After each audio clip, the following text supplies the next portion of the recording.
um desafio essa palestra. Acho que o tema talvez tenha sido um dos temas que eu mais pedi na minha vida, porque você vê isso o tempo inteiro. O consultório de oncologia é um desafio à fé, à existência humana. Meu Deus, por que me abandonaste? Quando a gente reflete essa frase, que por muitos milênios, que alguns milênios foi tida como uma frase de desespero, uma frase de fragilidade, a gente se remete à face humana de Deus. E não existe fé sem Deus. A gente se remete a um pai que recebe um laudo de um filho, a uma paciente que fez várias linhas de tratamento e não conseguiu êxito. A gente se remete a um pai que está internando um filho, a alguém que perdeu um ente querido. A gente se remete à nossa maior fragilidade. E nem por acaso, há uma semana, após um paciente passar por quimioterapia e ter 2 anos muito bem, muito feliz, eu tive que falar para ele que, infelizmente, as coisas não estavam tão bem.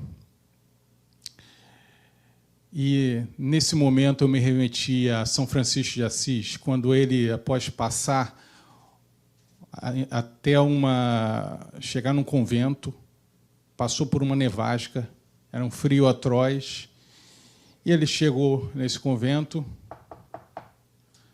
abriram a portinhola. O irmão Francisco nada, pau, bateram a portinhola. Aí ele ficou assim meio atônito e começou a sorrir. E os seguidores dele pensaram, está louco de vez. Por que você está rindo? Porque estou onde não dependo mais de ninguém. Estou onde só dependo de Deus. E quando você concebe essa entrega, você tem uma conexão imediata com Ele. Um palestrante, Haroldo Dutra, ele afirma que nossos momentos de maior desespero, através dos escritos de Emmanuel, os momentos de maior desespero, a gente tem uma conexão imediata com o Criador, como se Ele soubesse que a gente iria cair várias vezes e a gente iria precisar dessa conexão imediata. E, muitas vezes, quando você recebe uma notícia avessa à sua existência, uma recidiva, você pensa, mas onde está? Onde está a justiça? Eu rezei, eu fiz toda a minha parte, eu fui caridoso, mas é isso que eu recebo? E nosso julgamento torpe de justiça, imaginem um filho, um pai que perdeu um filho, uma filha, na verdade, de uma forma violenta, e passou anos julgando a Deus por aquela atitude, acabou por conta disso perdendo o casamento, perdeu o emprego, e a vida dele só foi piorando, até que Deus deu-lhe uma oportunidade. Ele foi colocado no lugar de juiz. E eram 3, restavam 2 filhos. E daí foi concebida a ele o direito de escolher entre os 2 filhos, porque um teria que receber uma pena. No auge do seu desespero, ele vendo aquela situação, e ele não conseguia, ele dialogava, ele tentava, ele debatia, mas não conseguia, teria que escolher um dos filhos. Ele falou, vou eu. Aí ele recebeu a resposta, agora você entende a Deus. Então, quando a gente tem o nosso julgamento é muito frágil, nós somos plenos de vulnerabilidades, nós somos plenos de fragilidades. A medicina se desenvolveu ricamente ao longo dos anos, deixamos de morrer de tuberculose, infecções simples, tratamos lepra, mas, mesmo assim, o corpo é vulnerável. mesmo assim, a nossa fragilidade ainda se concebe quando recebemos essas notícias e esses laudos. E, quando a gente tem essa fragilidade, o sofrimento é muito presente. Quando a gente tem essas notícias, o sofrimento é muito junto da doença. Mas Eric Cassel, ele avaliou justamente a diferença sobre sofrimento e doença. E os dois não estão juntos. Na minha prática, no consultório de oncologia, eu vejo isso muito frequente. Me vem à cabeça agora uma paciente de câncer de mama metastático que a alegria dela é como um raio de sol. Ela tem um porquê e uma força que não consegue ser mensurada.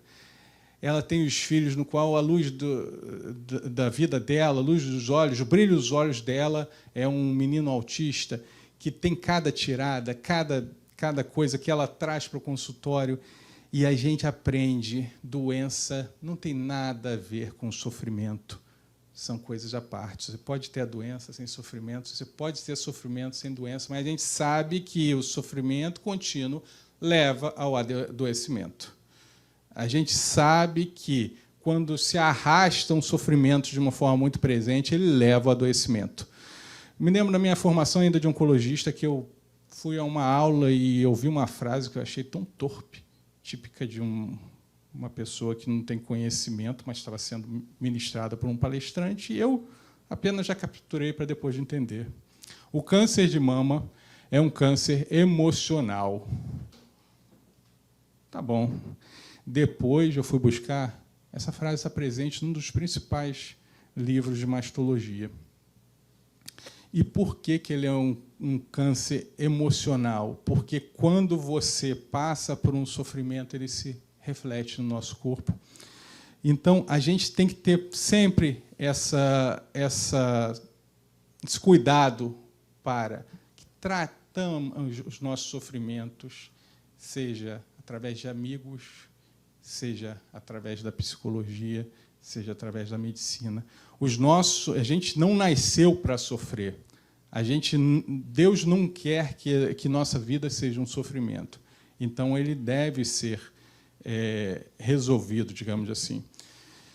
E, muitas vezes, nos nossos momentos de sofrimento, a gente nota que nossa fé entra em crise.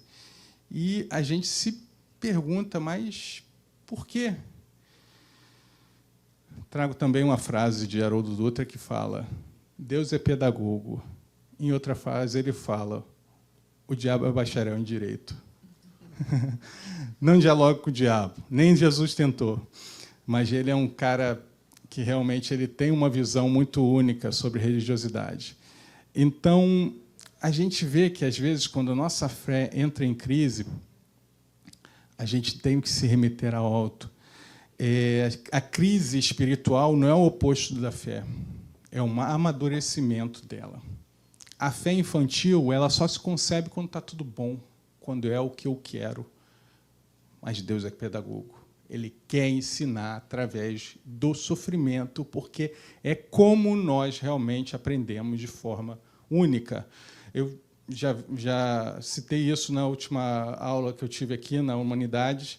Uma vez um pai chegou para o filho no consultório e falou assim: pai, você está muito melhor depois do câncer. Eu tive uma paciente que ela não concebia que a equipe de assistência se aproximasse dela, praticamente só eu que conseguia. E ela teve um processo de adoecimento contínuo, internada muitas vezes aqui no Samaritano, e, no final, ela queria que qualquer um fosse conversar com ela. Então, as crises, as dificuldades fazem com que a gente se remeta ao superior. Então, uma fé madura, ela permanece mesmo quando nada faz sentido. Existe também uma frase do Padre Pio que fala: bendita a queda que me faz olhar para o alto. Bendita a queda que me faz olhar para o céu. Então, conforme a gente passa por dificuldades, mesmo que a gente ache que nada faz sentido, a fé madura permanece. a fé madura insiste. E quando a gente fala em sentido, a gente não tem como não lembrar de Viktor Frankl. Viktor Frankl passou por um campo de concentração e ele viu, no campo de Auschwitz, seus conterrâneos, alguns irem na fila da câmara de gás, outros morrerem de exaustão por serviços forçados, e ele fez daquilo ali um propósito. O propósito firme dele era estudar aquilo, e ele estudou. E o que ele entendeu? Que as pessoas que, ao receberem os cupons de suprimento, poderiam se trocar por duas coisas, cigarro ou uma sopa rala. Os que passavam a comprar pelo cigarro, eles tinham perdido o sentido da vida. E aí era pouco tempo. Os que continuavam comprando, na verdade, trocando por sopa, eram aqueles que realmente acreditavam em algo mais. E o propósito que a gente tem que trazer para nossos pacientes é um neto que ele quer muito colocar no colo, é o filho que ele quer ver se formar, é a filha que ele quer entrar de braços dados no casamento.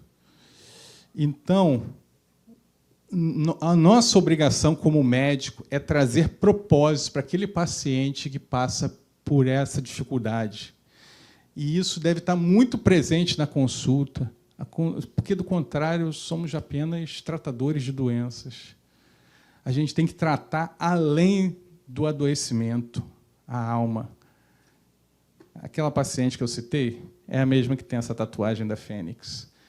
Então, a gente precisa realmente ver o que é importante para o nosso paciente trazer. Trago aqui uma passagem.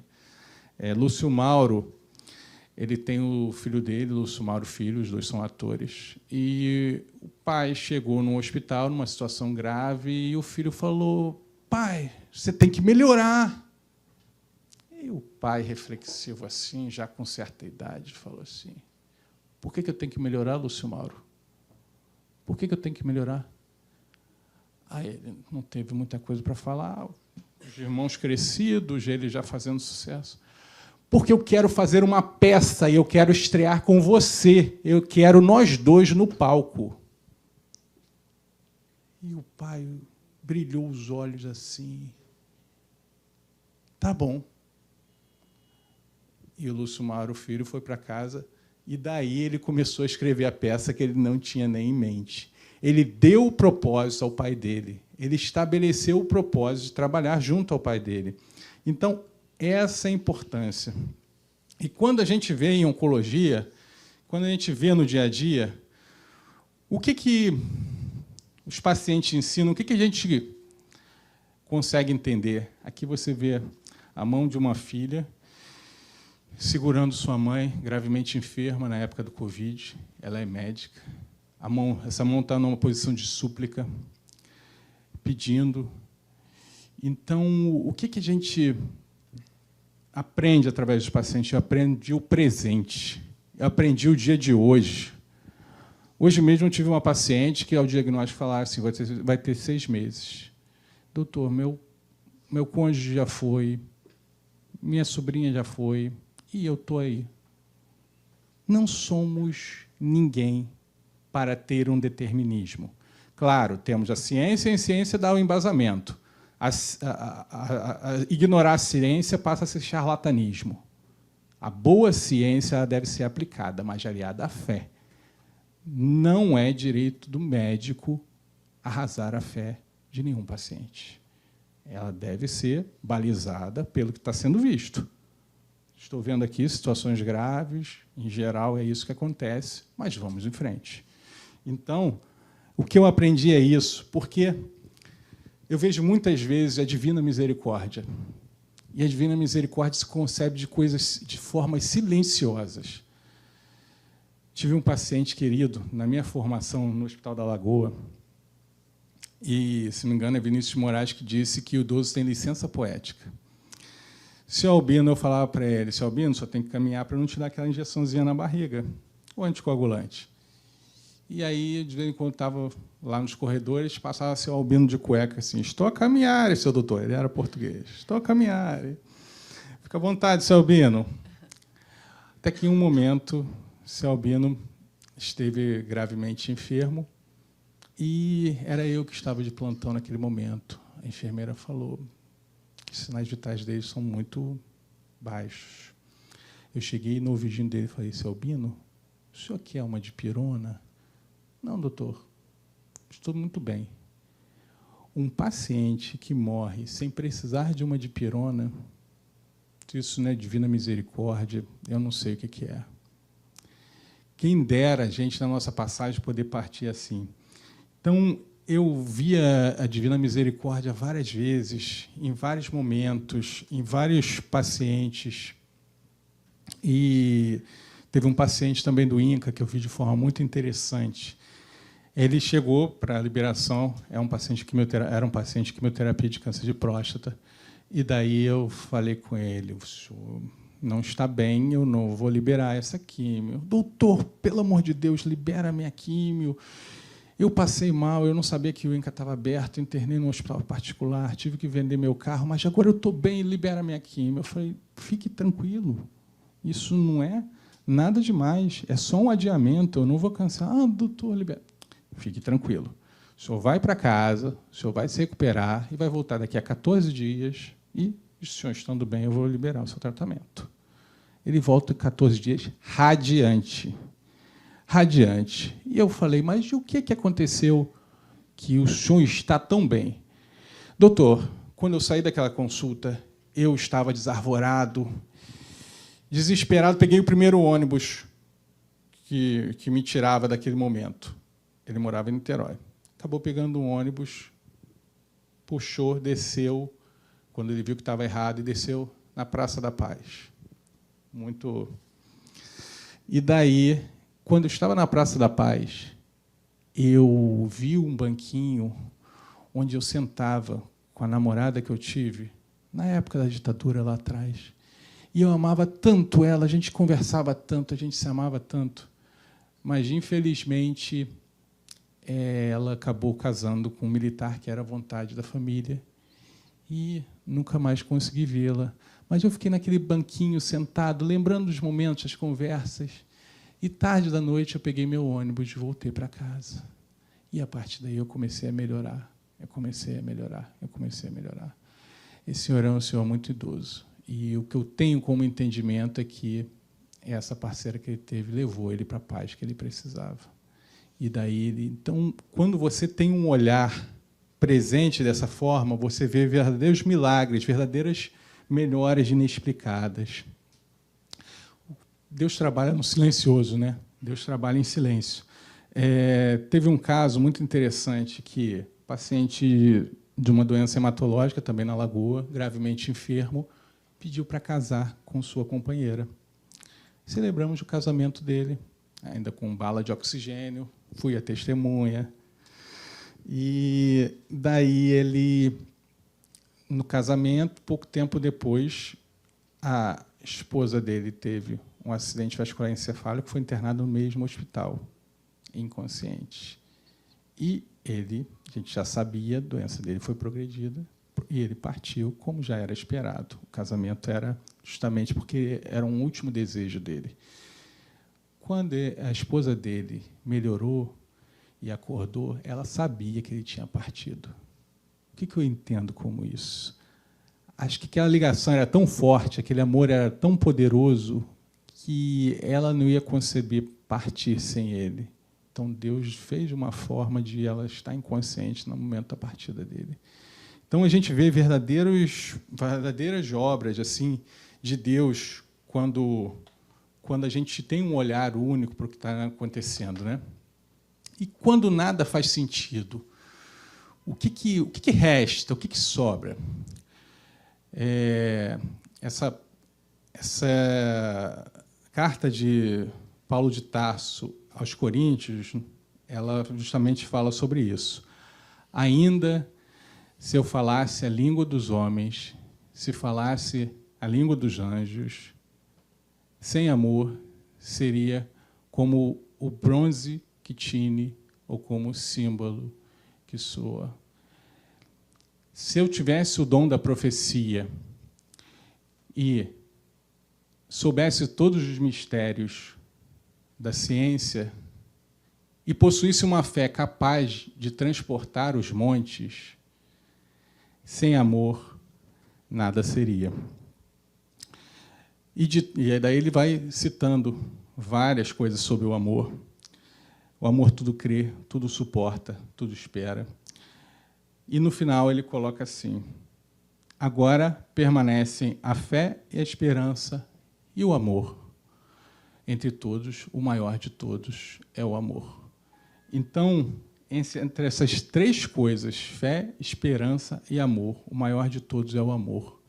Então, eu diria que a fé, ela é parte do amor. Os dois trabalham juntos o tempo inteiro. E quando a gente observa isso no dia a dia de consultório, a gente observa que os pacientes possuem, basicamente, alguns arrependimentos, nenhum deles é financeiro, nenhum deles é material. E quanta vida a gente passa se dedicando à parte material. Nenhum desses arrependimentos é voltado a isso. Existia um livro, Os 5 Arrependimentos no Momento da Morte, é de uma enfermeira australiana, e não conviver com meus amigos, não ter feito o que eu queria, ter trabalhado menos, ter me dedicado às pessoas que eu amava, ter feito as coisas que eu amava. Então, a gente vê isso de uma forma muito presente no dia a dia. Essas são as maiores dores. E, quando a gente fala de dor, é impossível a gente não falar de Cecily Saunders. Cecily Saunders estabeleceu o conceito de dor total e foi a primeira vez que eu vi espiritualidade dentro de um conceito científico, que é o conceito de dor. Espiritualidade vem de espíritos, de sopro. O sopro divino ao barro, a essência. E como a gente vai tratar dor sem a gente olhar a essência dos nossos pacientes? Como a gente vai eliminar a dor deles se a gente não olhar para a essência deles? Então, ela estabeleceu o conceito que estabelece a dor física, social, emocional e espiritual. Essa é a melhor abrangência das dores dos nossos pacientes. Então, isso deve entrar na mensuração, uma dor de uma perda. Você perguntar, mas o que está te angustiando? Uma pessoa emocionalmente abalada, ela tem um limiar de sensibilidade muito menor. Qualquer coisa dói, qualquer coisa machuca. E a gente tem que ter isso em mente. E quando a gente observa isso, qual é o papel do profissional de saúde quando a gente vai cuidar desses pacientes que têm questões tão duras? Por que Deus permitiu isso comigo? Por que Deus fez isso comigo? Eu costumo dizer o seguinte: isso é uma conversa muito própria sua com Ele. Isso é uma conversa muito individual. Então, a gente remeter o paciente a isso não pode ser sozinho, ele tem que ter o apoio do profissional. Eu não sei, mas eu vou estar junto. Eu não sei, mas você não vai sofrer.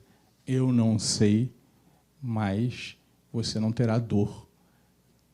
Isso que é o nosso papel como profissionais de saúde, para que os pacientes não se sintam sozinhos o quanto é mais necessário.